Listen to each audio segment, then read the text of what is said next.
Christmas ಹಾಗೂ ಹೊಸ ವರ್ಷದ ಪ್ರಯುಕ್ತ ಕ್ರೈಸ್ತರ ರ್ಯಾಲಿ.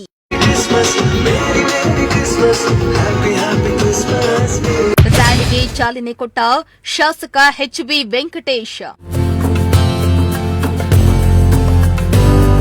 ಕ್ರಿಸ್ಮಸ್ ಹಬ್ಬ ಹಾಗೂ ಹೊಸ ವರ್ಷದ ಹಬ್ಬದ ಪ್ರಯುಕ್ತ ರಾಜ್ಯಾದ್ಯಂತ ಶಾಂತಿ ಸುವ್ಯವಸ್ಥೆ ಕಾಪಾಡುವ ಉದ್ದೇಶದಿಂದ ಕ್ರೈಸ್ತ ಸಮುದಾಯದ ವತಿಯಿಂದ ಹಮ್ಮಿಕೊಂಡಿರುವ ಶಾಂತಿ ರ್ಯಾಲಿಗೆ ಪಾವಗಡದಲ್ಲಿ ಶಾಸಕ ಎಚ್.ಬಿ. ವೆಂಕಟೇಶ್ ಚಾಲನೆಯನ್ನ ನೀಡಿದರು.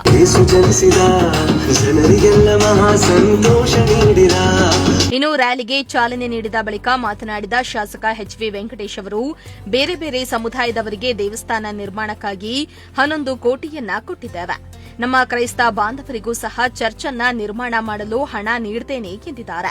ಅಲ್ಲದೆ ಕ್ರೈಸ್ತ ಸಮುದಾಯಕ್ಕೆ ಅಗತ್ಯವಾದ ಮೂಲಭೂತ ಸೌಕರ್ಯಗಳು ಹಾಗೂ ಸ್ಮಶಾನ ವ್ಯವಸ್ಥೆ ಸೇರಿದಂತೆ ಎಲ್ಲಾ ರೀತಿಯ ಅನುಕೂಲಗಳನ್ನು ಕಲ್ಪಿಸಲು ಸದಾ ನಾನು ನಿಮ್ಮ ಜೊತೆ ಇರ್ತೇನೆ ಎಂದು ಭರವಸೆಯನ್ನ ನೀಡಿದ್ರು.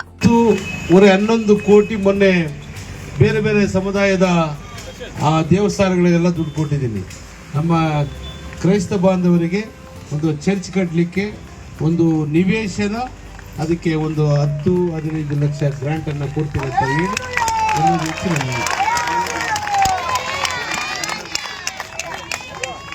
ಅದು ಜಾಗ ಐಡೆಂಟಿಫೈ ಮಾಡಿದ್ದೀವಿ ಇಲ್ಲಿ. ಯಾಕಂದರೆ ಸ್ಮಶಾನಕ್ಕೆ ಜಾಗ ಇಲ್ಲ, ಅದು ಎಲ್ಲರಿಗೂ ಸಮಸ್ಯೆ ಆಗ್ತಿದೆ. ಇಲ್ಲೆಲ್ಲೋ ಹುಲಿಬೆಟ್ಟ ತಾಂಡದ ಹತ್ರ ನೋಡಿದ್ದೀನಿ, ನೋಡೋಣ. ಅದು ಈ ವಾರ 10 ದಿವಸದಲ್ಲಿ ಜಾಗ ನಾನೇ ನೋಡಿ ಬಂದು ಅಲ್ಲೇನೋ ಗಟ್ಟಿ ಇದೆ ಅಂತ ಭೂಮಿ, ಗುಂಡಿ ತೆಗಿಯೋಕ್ಕಾಗಲ್ಲ ಅಂತಿದ್ದಾರೆ. ನೋಡಿ ಅನುಕೂಲ ಮಾಡಿಕೊಡ್ತೀನಿ, ನಿಮ್ಮ ಪರ ನಾನು ಇರ್ತೀನಿ. ನಮಸ್ಕಾರ. ಇನ್ನು ರ್ಯಾಲಿಯಲ್ಲಿ ವಿವಿಧ ಗ್ರಾಮಗಳಿಂದ ಕ್ರೈಸ್ತ ಸಮುದಾಯದ ಮಹಿಳೆಯರು ಹಾಗೂ ಪುರುಷರು ಭಾಗಿಯಾಗುವ ಮೂಲಕ ಶಾಂತಿ, ಸಹಬಾಳ್ವೆ ಮತ್ತು ಸೌಹಾರ್ದತೆಯ ಸಂದೇಶವನ್ನ ಸಾರಿದ್ರು. ಈ ವೇಳೆ ಪುರಸಭೆ ಸದಸ್ಯ ರವಿ, ಕ್ರೈಸ್ತ ಸಮುದಾಯದ ಮುಖಂಡರಾದ ಪ್ರಕಾಶ್, ಆನಂದ್, ಫಾಸ್ಟಿನ್ ಮೈಕಲ್, ಪ್ರದೀಶ, ತಾಂಡಪ್ಪ ಸೇರಿದಂತೆ ಹಲವರು ಹಾಜರಿದ್ದರು.